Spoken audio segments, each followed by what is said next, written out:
Tonight's episode of The Tonight Show, starring Jimmy Fallon, took a dark, unexpected turn. What started as a quirky interview with Elon Musk spiraled into an on-air meltdown, where allegations flew, tempers ignited, and the guest left the stage, in fury. On live television, the studio lights dimmed slightly as the audience erupted in its usual choreographed cheer. Jimmy Fallon bounced onto the stage, smile weaponized, charm dialed to maximum, ready for yet another night of celebrity banter. Tonight's guest was Elon Musk, eccentric tech billionaire, cultural lightning rod, and a man who rarely played by any talk show's rules. The first few minutes of the segment followed the predictable pattern. Elon joked awkwardly about Mars, colonization. Fallon laughed louder than necessary, but something was off. Jimmy's tone, usually warm and comedic, had an edge to it, almost performative. Elon, seated stiffly, picked up on it too. The tension began to crystallize when Fallon pivoted unexpectedly. Without warning, he veered away from the pre-approved talking points and lobbed a loaded remark, an insinuation that Elon had funded a think tank known for anti-trans rhetoric. The audience hesitated. Laughter flickered uncertainly and then died in the silence that followed. Elon's expression didn't shift immediately, but something in his eyes narrowed, like a door slowly creaking shut. Rather than let the moment pass, Fallon doubled down. He referenced an obscure tweet from years ago, framed out of context, implying it was part of a broader pattern of behavior. Then came the real gut punch, accusing Elon of supporting platforms that had given space to racist ideologies. It was a volatile cocktail of insinuation, framed not as questions, but as statements of fact. Elon didn't speak for several seconds. The air was vacuum-sealed. Even the band, usually quick to break tension with a riff, sat frozen.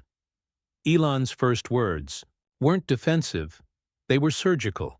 With unsettling calm, he began dismantling Fallon's claims, one by one, citing specifics, dates, financial records, and public statements. He leaned forward slightly, voice low, yet impossibly sharp. The room hung on every syllable. And then, he pivoted. Instead of staying on the defensive, Elon turned the spotlight back on Jimmy. He referenced a resurfaced clip from Fallon's early SNL days, where a controversial sketch had raised eyebrows in recent years. Elon laid out the double standard. How the same people who now cheered Fallon's self-righteous posturing had once overlooked his own problematic history. Fallon's grin faltered. His cue cards trembled slightly in his hands. But the billionaire didn't stop there. He brought up whispered rumors about how The Tonight Show had handled certain backstage incidents, how guest complaints had been buried, how writers were warned not to challenge the host's authority, how certain staffers mysteriously vanished after clashing with Jimmy behind the scenes.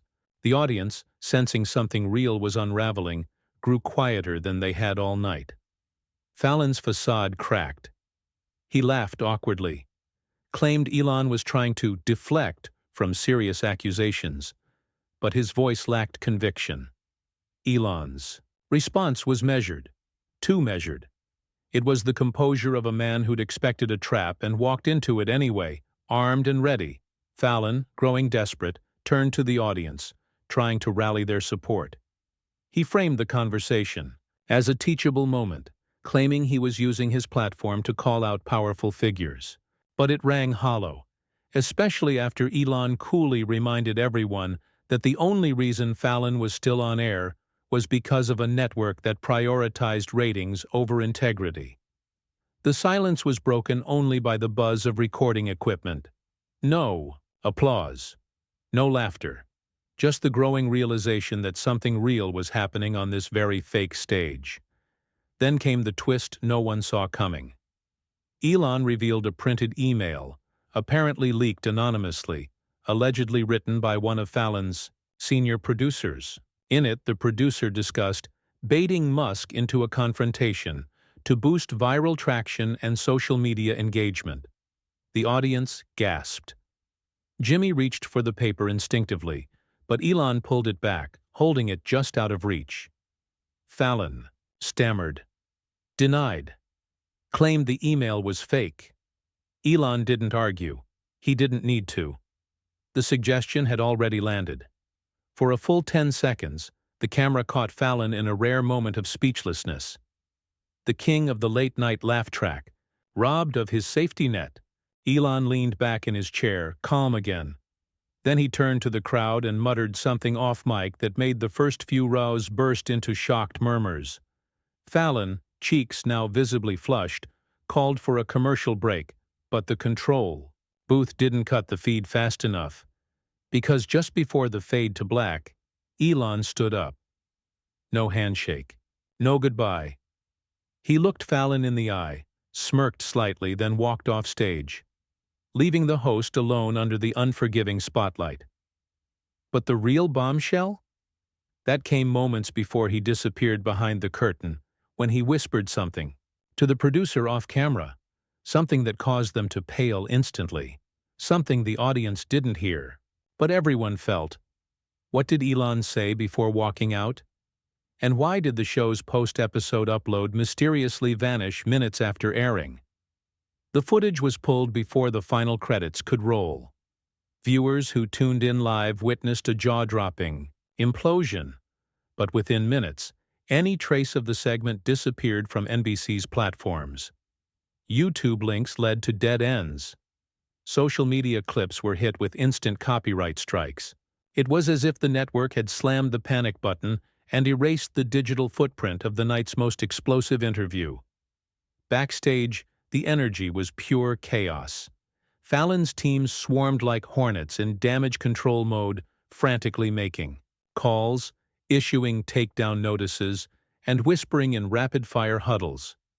Fallon himself had vanished into his dressing room, door locked, his voice muffled behind it.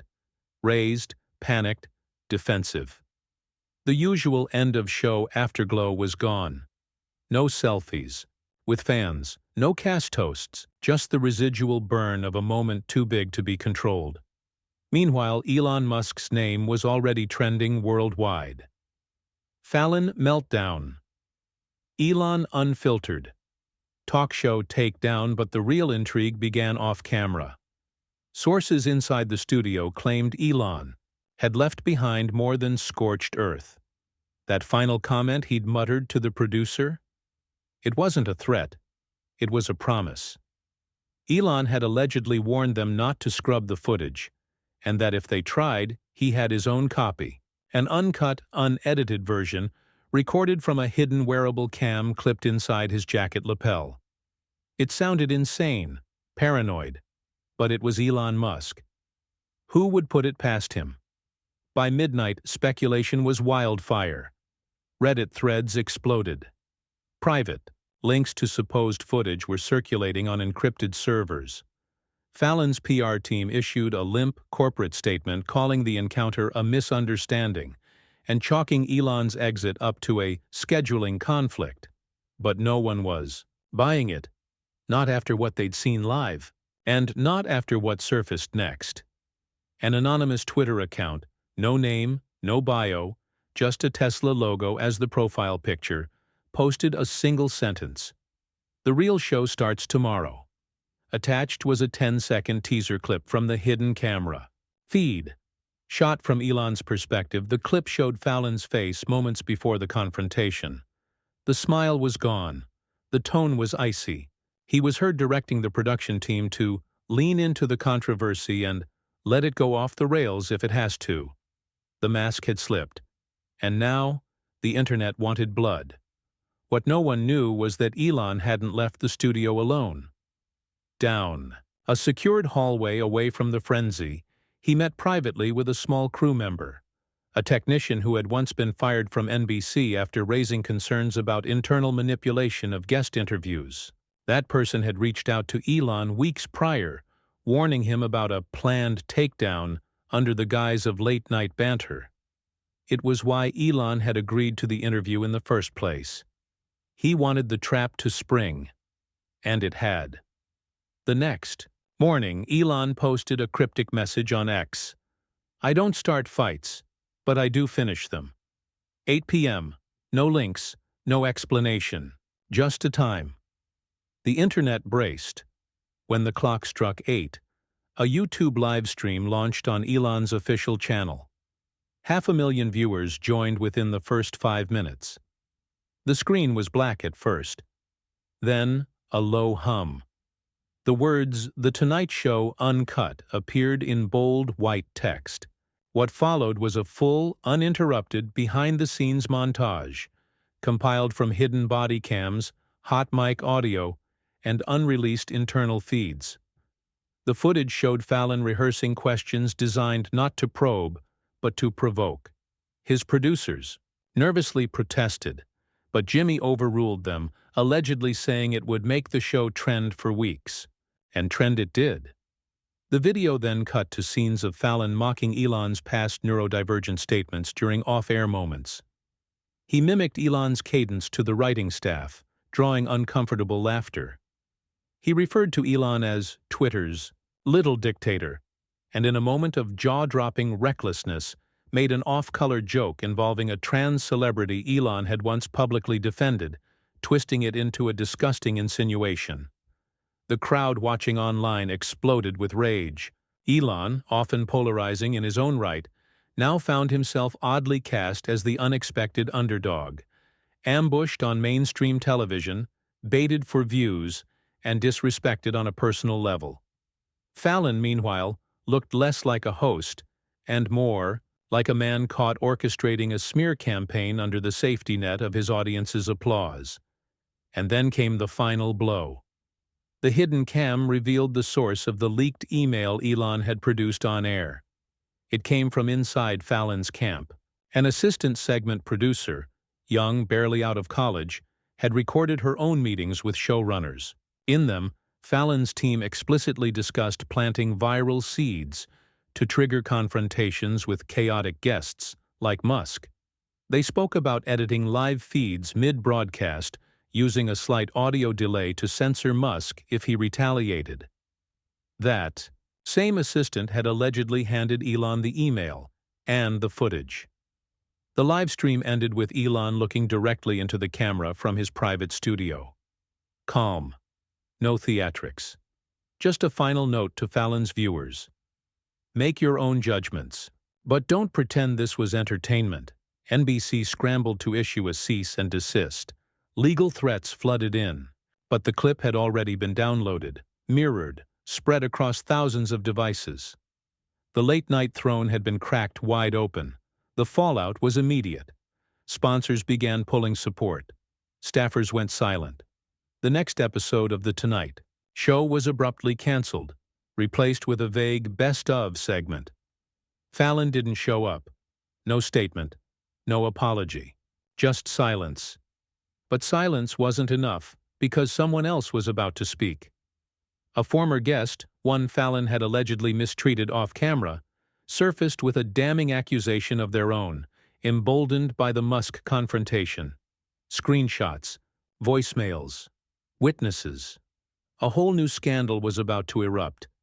And now the public had a question no PR firm could deflect. Was Fallon just a host who'd gone too far? Or had he been this person all along? By the next morning, that question wasn't just being asked in comment sections and Twitter threads. It was in headlines. Major outlets that had once lavished Fallon with praise were now dissecting every past interview, every awkward moment, every forced laugh with forensic precision. His career wasn't unraveling. It was combusting in real time. More former staffers came forward. A former cue card operator claimed Fallon had berated him off-camera for stealing the spotlight. During a live bit, a makeup artist recalled late-night rehearsals, where the host drunkenly slurred offensive impressions behind closed doors. An anonymous comedian, who had appeared on the show early in her career, posted a detailed account of being casually humiliated during a backstage exchange that Fallon later tried to spin as friendly roasting. One by one, they were piecing together a pattern. The Fallon they knew behind the curtain was very different from the one America had fallen in love with. And now, The glossy, late-night veneer had cracked too wide to conceal what lay beneath. Fallon tried to respond. He uploaded a pre-recorded video to his social media accounts, his voice low, rehearsed, surrounded by plants and soft lighting. He offered a semi-apology, a vague lamentation about not always getting it right, followed by a deflection about the pressures of live television. But no one was interested in a carefully curated PR response, because while Fallon attempted to steady the ship, Elon Musk made his next move. He didn't gloat. He didn't launch personal attacks. Instead, he announced the launch of a new digital series, one focused on transparency in media, curated uncut conversations with high-profile figures, aired without edits or post-production manipulation. The show was titled simply Unfiltered. The timing was no coincidence. And the pilot episode? A raw, extended cut of the Fallon interview, uncut from start to explosive finish. Every flinch, every glare, every mic whisper. A mirror held up to the manufactured world of late-night talk shows, exposing it not as spontaneous comedy, but controlled narrative, complete with producers, pre-show strategists, and silent calculations of virality over value. Unfiltered debuted with record-breaking viewership. Millions tuned in. It wasn't just a takedown, it was a referendum on trust in media. Musk, for all his controversies and eccentricities, had managed to do what few thought possible. He cracked open the formulaic, sanitized world of late-night television and laid its bones bare. NBC couldn't recover fast enough. Sponsors pulled out one by one. Public trust plummeted. Jimmy Fallon's name became a meme, not for his wit, but for his downfall.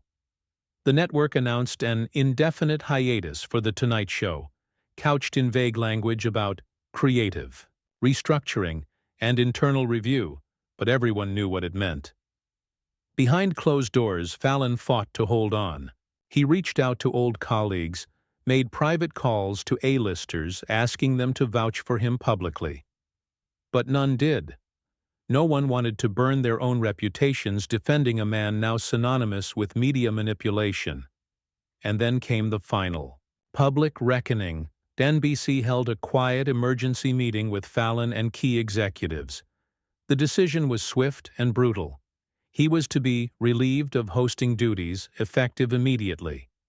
There would be no farewell episode, no montage, no final standing ovation. Fallon, the man who'd made a career out of laughter, left the building for the last time through a back entrance, face obscured by a hoodie and sunglasses, chased not by fans, but by the deafening silence of a legacy collapsing in on itself.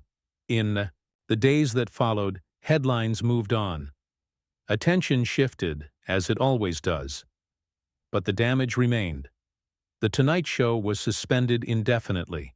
The time slot was quietly filled by rotating guest specials, but the soul of the show, the illusion of authenticity, had been shattered.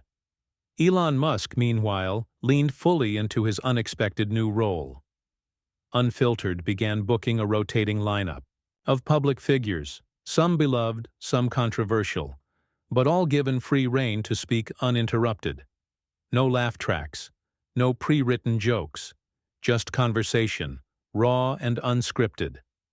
It wasn't traditional entertainment, but it was real, and the world, still smarting from years of curated content, responded. The assistant segment producer who had leaked the damning email? She was hired by Musk's new media team. Elevated, credited, empowered. But most surprising of all? Some of Fallon's own former colleagues who had left the show quietly years ago, writers, editors, even a floor manager, began reaching out, not to condemn him further, but to thank Elon. Because for years, they had lived with the invisible weight of knowing what really happened behind those studio walls and never having the power to speak up.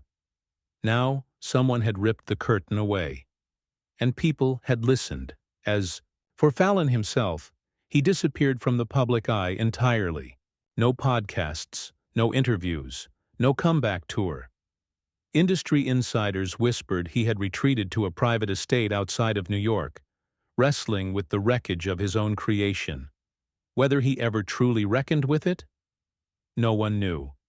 And perhaps that silence was the final act of a story he could no longer control. In the end, the story wasn't about Elon Musk defeating Jimmy Fallon. It was about the collapse of a facade. A revelation that behind the grins and rehearsed punchlines, sometimes the most dangerous lies are the ones we're encouraged to laugh at. Fallon's fall wasn't about a single accusation. It was about the weight of years of quiet hypocrisy, finally dragged into the light. The world moved forward, but differently now. More skeptical, more curious, less willing to accept charm as a substitute for truth. And on late nights when the lights dimmed in living rooms across the country, a different show played, one without cue cards, one where no one controlled the narrative but the truth itself.